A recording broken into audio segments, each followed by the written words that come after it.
Hello and welcome back to the m2M podcast on your mic. I'm joined today by Ash. Ash, you are our first international person on the podcast. So thank you for getting up at whatever time it is in the States. How are you today? I'm good. Thanks, Ben.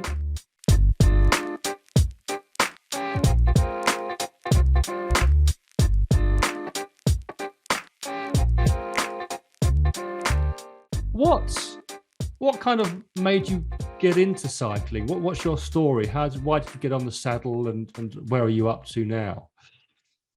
Well, I think for me, it was a mixture of health and both physical and mental health, really. I actually started cycling probably about 15 years ago, and being a bit compulsive, I decided to buy a bike in January, and then enter the Chapter Tour in July.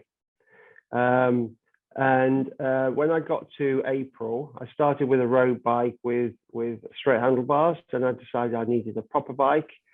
And then I decided, well, do you know what? I need something to train for. So I decided to go and do a few sportives on the said mentioned road bike with straight handlebars.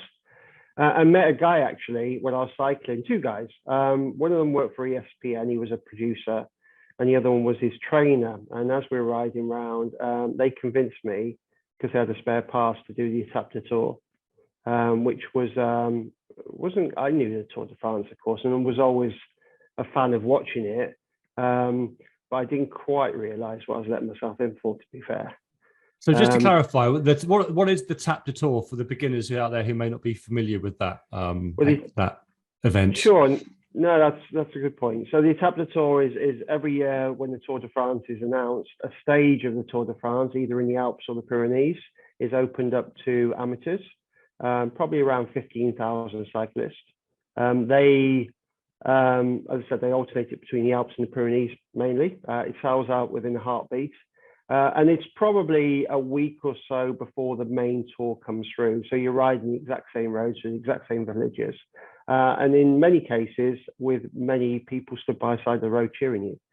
Wow. An amazing experience for anybody that hasn't done it before. So just to help me understand, I just want to make sure I heard that right. You started 15 years ago, and you did that within your first few months? I bought the bike in January, and I was doing the Chapter Tour in July, which was a bit stupid, in all fairness. Just for context, how long is the Chapter Tour that you have to do? Well, it varies because it's a stage of the Tour de France every year. So this one was 189 Ks, and it was in the Pyrenees, and it was from Moronk to Po. It was a loop in and a loop back. It was 3 climbs, the last one being the Col de Besque, which was 20, I think it's 21, 22 kilometers. I hadn't done anything like that before. And when I started the first climb of 7 or 8 Ks, I thought, yeah, this isn't going to be interesting.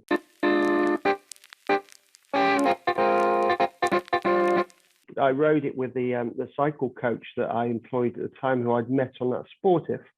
So he said to me, he took me to one side at the end of the ride and said, yeah, you might need a bit of help with this if you're going to do it. I went with him down to Surrey Hills most weekends in the lead up to it, and he got me ready for it. And actually, I finished the race before him. We rode it together, but he had a bit of a medical issue, so lack of hydration. And he ended up, I found him in a first aid tent with a drip, being put back together after I'd finished. But honestly, what an experience. And that, funny enough, I thought at that point then I was going to be hooked. I mean, this was it for me, cycling. So I'd tried various different sports. I love sport, but I can't say I'm very good at any of them really.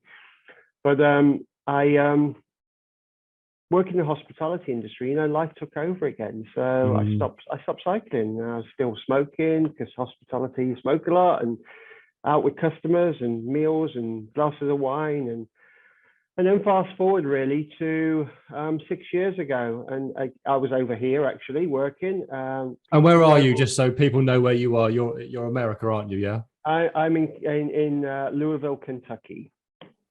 And I was over here, and I flew over with some customers and with a chest infection, and flew back with severe pneumonia, and was hospitalized for 8 days. And actually, the consultant, I didn't know at the time, was a keen cyclist. I follow him on Strava now. But while I was laying in the hospital bed, my colleague, who I cycle with now regularly back in the UK, and my nephew, who's a captain in the British Army, ex-Commonwealth athlete, amazing runner, but also an amazing cyclist, said, yeah, well, you need to, one, stop smoking. And at that point, I was a social smoker more than anything. And two, you need to get back on the bike because you did it before and you enjoyed it. And that for me was the moment. I mean, as soon as I got myself well again and started cycling, the bug got me. And at the time, I think I'd also, previous to that, been suffering from some mental illness, and I'd been to see a therapist, and they sorted me out, but I didn't really have something to lean back on to support me with that. And it was, and the cycling for me, both physically and mentally, is what grounds me really. Brings me back to go, when I go out on the road, if I've had a crap week, or there's other factors going on in my life, cycling for me just puts everything back together. Yeah, no, that's thank you for sharing that, Ash. Yeah, the mental health thing is a big part of the M2M cycling community. It's part of what spurred me to kind of create it. As you know, I say all the time, I'm quite open about it. I suffer from mild anxiety. I'm on 50 milligrams of sertraline a day as a result, which levels me out, but nothing beats the cycling. You know, as you say, when you've had a really shitty day or week, get on the bike, even if it's just for 12 miles, just a quick blast, 12, 15, 16 miles around the block. You come back and you just feel so much better once those endorphins are in your head. I never knew that about you, you know, that to do that in your first 6 months, I do kind of question whether or not you should be committed, actually.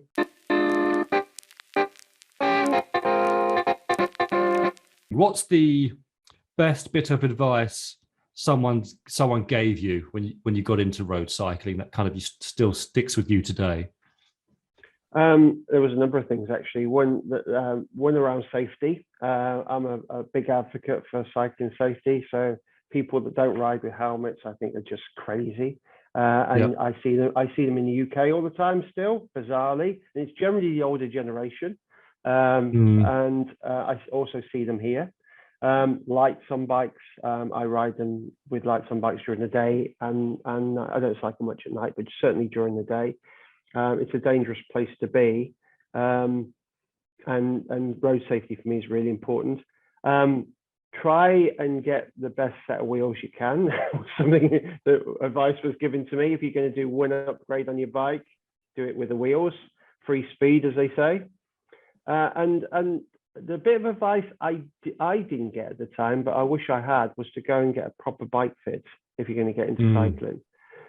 Because interestingly enough, I've never bought apart from that first time when I did the crazy decision to do the ETAP, I've never bought a new bike. I've bought all my bikes secondhand off eBay. And I've been quite lucky. Actually, I made one mistake. I still ride that one now, but it's a little bit big for me, and I've adjusted it. But the other ones I've been pretty lucky with. But I've never been for a professional bike fit, and it's something I want to do. And there's a place over here that actually does. A number of people I know have been to, and it's amazing when you see them on the bike. I mean, they are just planted. I mean, it looks like it's part of them. So that would probably be the best bit of advice. No, I can absolutely agree. I mean, yes, I don't know what it's like over in America, but in the UK, they're quite expensive. You can get kind of different levels. You can go into a bike shop and some guy will look at you and they might charge you 50 quid to do a rudimentary fitting, through to that having the dots put on all your joints with a computer, seeing how you ride, which I did save up for in the end. And it does definitely help in terms of the efficiency of the kind of the power you put through the bike. It's worth it. Again, it's quite costly. So people getting into cycling may not want to invest that level of cash straight away, but something to think about it once they start getting more invested in it.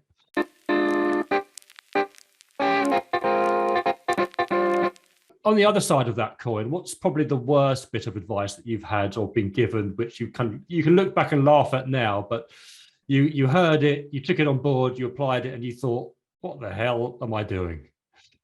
I would, well, at the time it turned into something special, but I'd probably say agreeing to going to do the attack, something too arduous in the first few months, really. It could, and I think possibly looking back now, that might have had an impact on me continuing cycling. So it was probably one step too soon. I think anybody getting into cycling, for me, I say I'm a bit obsessive compulsive, so I need to really push myself, continue all the time, and not everybody's like that. I mean, some people just need to go on their own journey, and little bite-sized chunks at a time. And I think if somebody is, I think the average Joe, if they are being enticed, coerced into going on a ride that's probably too long for them, could kill the enjoyment before it even starts.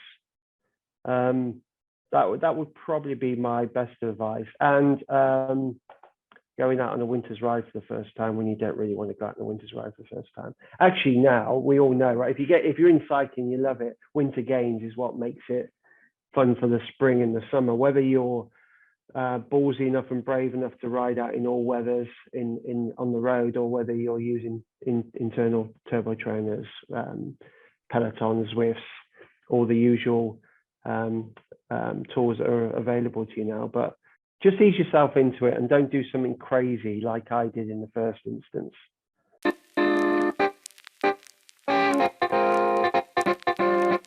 Do you remember what your first bike was? And for someone new, how much, again, budgets, I guess cycling has a bit of a bad reputation for being kind of a middle-class sport and, with people with money, but it doesn't have to be. What was your first bike? And if it was on the more pricier side, is there any advice you'd give to people looking for their first road bike? Yeah, definitely. My first one was the new bike I bought, and I think it was probably 500-600 quid. I mean, it wasn't expensive. It was a Giant. It was a local store to me. They were really helpful. It's a store I use regularly now when I'm in the UK for doing all my maintenance. Amazing.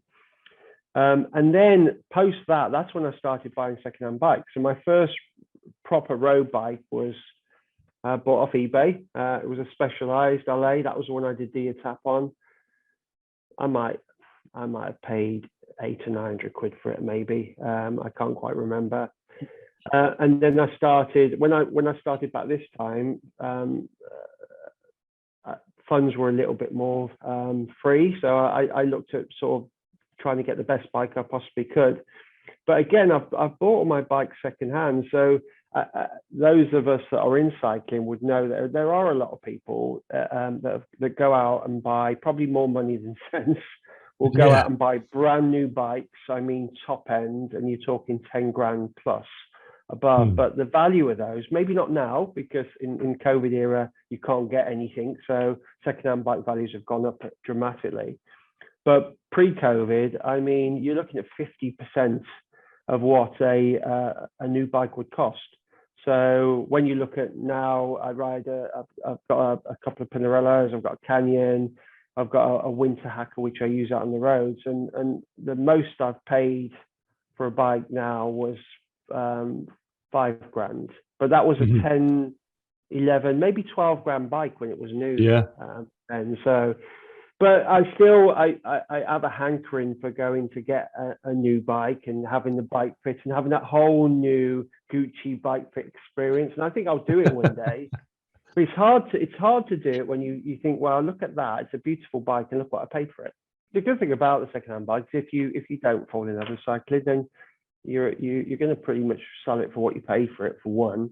But the one thing is you've got to be sure on your size. That's the only issue. You probably need to go into a few bike shops first, get a few measurements, get an idea of what frames, what manufacturers. They all differ slightly, as we know, before you then start trawling the likes of eBay to try and find the right bargain.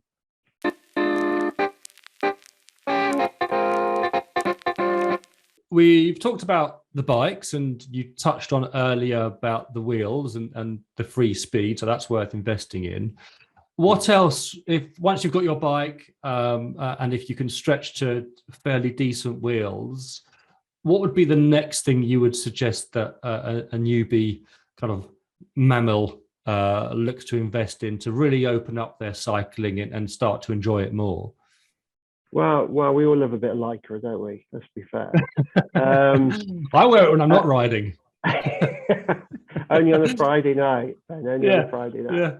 Yeah. You call me Susie. It is clothing. I mean, bib shorts. The next bit of advice that I'd give for somebody that's going to spend a lot of kilometers sat on their arse on a very thin saddle is buy the best possible pair of bib shorts you can afford. And the measure with that is the more you pay, the better they are. In my experience with cycle clothing. I tend to invest pretty well on cycle clothing. It's paid dividends, not only for comfort, but also for warmth in the winter. Going out underprepared, and I have done that. Again, when I was doing that crazy experience, I went out when I started cycling. I went out for a ride once in cycle mitts in November, and went longer than I thought. Sleet came in. I came back, and actually, sounds crazy now.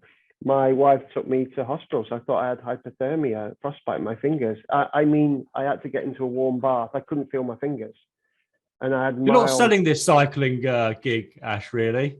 Yeah, it was pretty stupid, but lessons to be learned. I mean, it was a case of going out. Who would go out in November when the weather forecast was? One, I didn't have the right clothing. Two, I didn't check the weather forecast properly. With the right clothing and a bit of research, I would have been fine. And that's what this is all about, isn't it?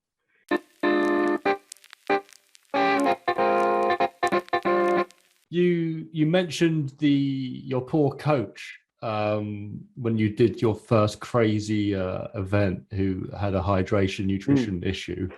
What advice would you give? Well, let me break that question down. Firstly, what products, what brands are you personally a fan of? Because I know there are different ones and people have their preferences.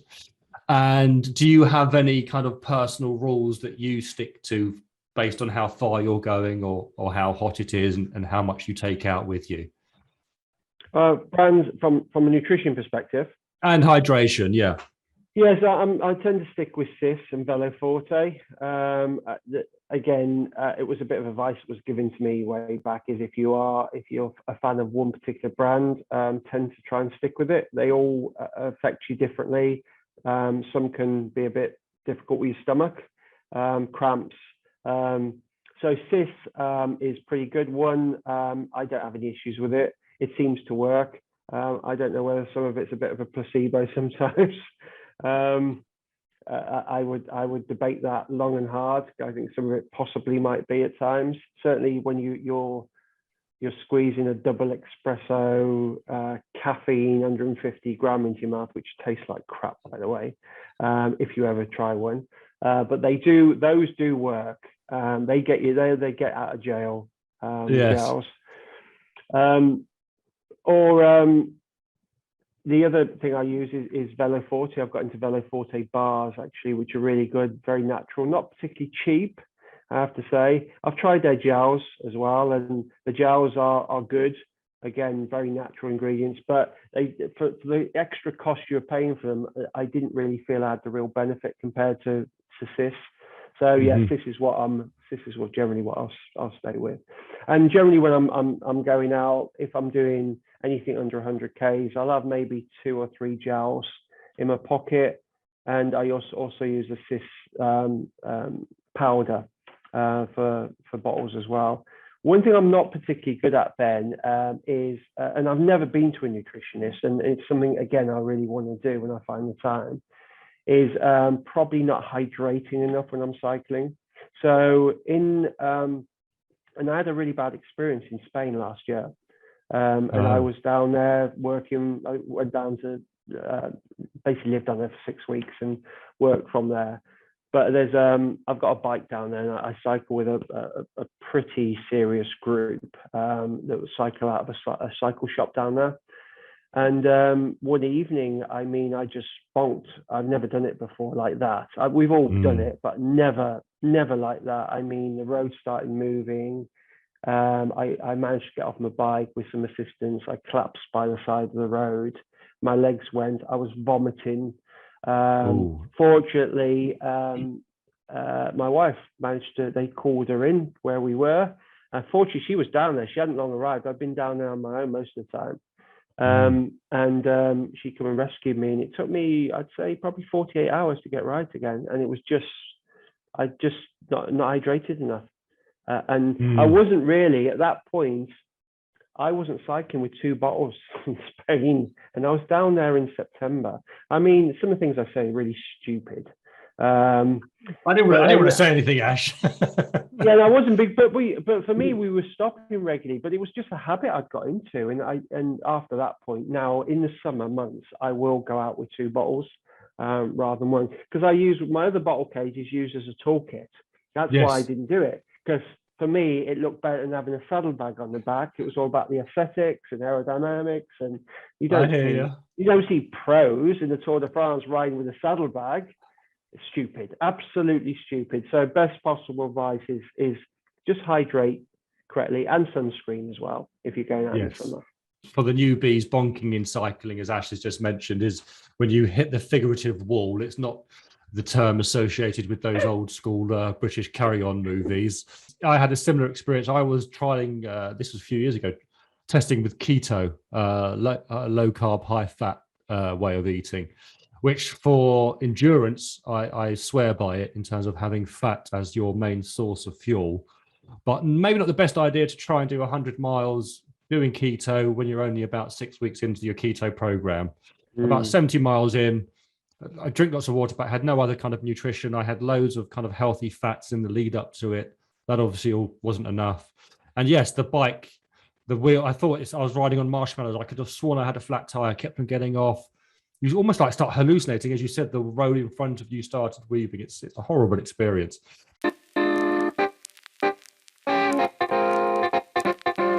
What would you rate as kind of your favorite places to ride? Oh, it's the mountains. Oh, the mountains, as they say in France. I honestly, it's riding with the gods, Ben. It's my happy place. If I could go and spend every day riding in the Pyrenees or the Alps, weather permitting, of course, it'd be incredible. I mean, the support you get from the locals. I mean, cycling down there is the number one sport, and the consideration you get on the roads when you're out cycling, the views. What other sport in the world can you go and you're a football fan like me, Ben. I can't go and kick a ball around on at Old Trafford, but I can go and cycle up Duez the day after. The legends of pro cycling have been up there, and pitch yourself against the times that these guys are doing. It's incredible. I haven't cycled in Mallorca. I've been to Mallorca. I was going to go last year, and it was it was kibosh due to COVID. So I'm really looking forward to doing that.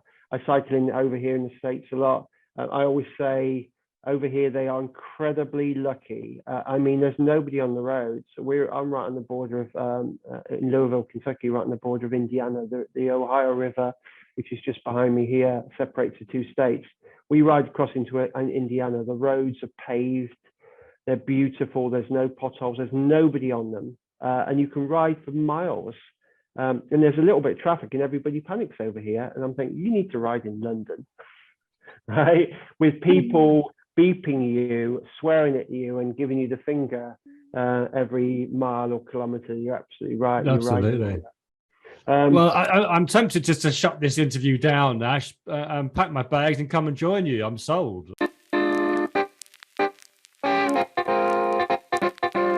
And looking back to that early question, probably what got me really into it was them riding with people. Because before, thinking back, I was on my own doing it, and at that time, especially with the issues we talked about with mental illness and things, I didn't enjoy my own company. So going out cycling was probably on my own wasn't the right thing to do. And one of the reasons probably why it didn't stick with me. Now I don't mind riding on my own actually.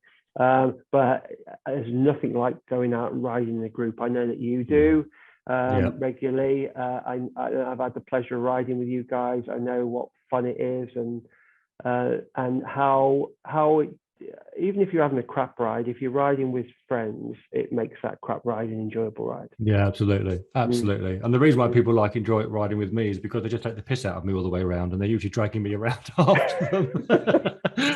I'm blowing out my arse a few meters behind everybody else, benefiting from their slipstream. Is there anywhere you haven't ridden where you would absolutely kind of your bucket list where you want to get to one day? Well, I mentioned Mallorca. I've driven up and down Sacalabra, looking at it, thinking I wish I would. It was just before I got back into cycling actually, so there wasn't really opportunity. But I'd really love to go and cycle Amazing. there. I haven't done the Dolomites. I'd really like to cycle there. There are lots of climbs in the Pyrenees and the Alps, which I'm still to do. I think what I'd really my bucket list is to take a camper van with a dog into Europe, and probably over the summer and probably spend 2 months, catch some stages of the Tour, or late summer catch some stages of the Volta, and just go and do climbs and just get the top climbs in the Alps, top climbs in the Pyrenees book, and just start ticking them off. Yes. Even if you just go and do one climb in a day, I mean, it doesn't have to be hundreds of Ks each day. Just go and ride Alpe d'Huez, which is 14 Ks of hell if you haven't done it. But just to go and do that, just to say you've been there, you've done it, you've experienced it. I think anybody that gets that initial bug is cycling, if they can get the opportunity to go and do some of the European mountain rides, I would absolutely recommend it.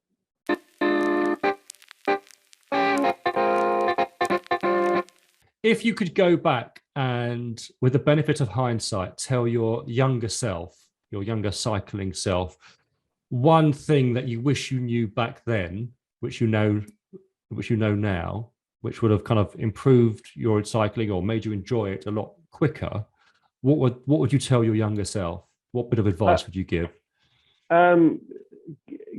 Meet or get involved with other people that are cycling almost straight away.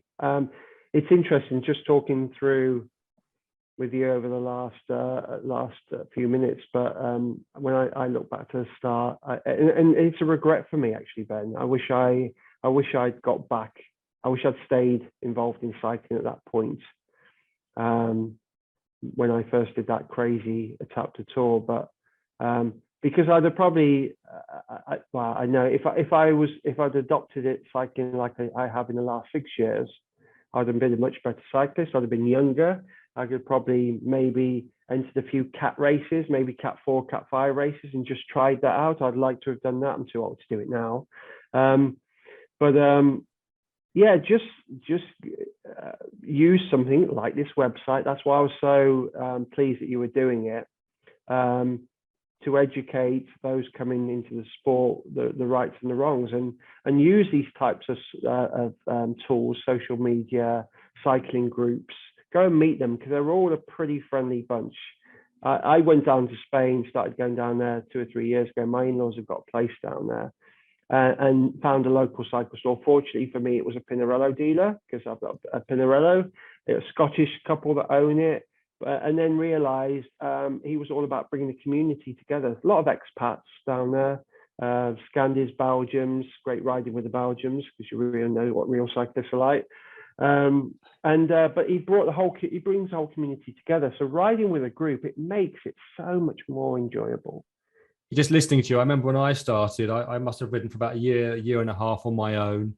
And I used to go and meet guys, friends at the pub afterwards. Where have you been? Oh, I've been riding. How far have you gone? Oh, I've done 18, 20 miles. And they'd look at you like you're mad, but you'd say to them, not being modest, but you'd say, look, I know it sounds like a lot, but on a bike, it's not that far. No. And then Daniel's son wanted to join me once, and he got hooked. Again, quite not he used to play five-a-side football like me, not uber athletic, but we liked our sport. We liked to keep fit, and the football was becoming a bit too hard on the old joints, running on hard surfaces at those five-a-side pitches. But having him and then meeting you guys and riding, like we used to ride in packs through Harpenden up to Dunstable Downs. Absolutely right. Yeah, great bit of advice and a lovely way to end this podcast. So there you have it, everyone. Ash, thank you very much for your time. If you want to get friendly advice, join the community, have a look at the forum and get involved, then head on over to www.m2mcycling.com and feel free to sign up and join in. Until next time, everybody, thank you for tuning in. And as always, ride safe. See you next time.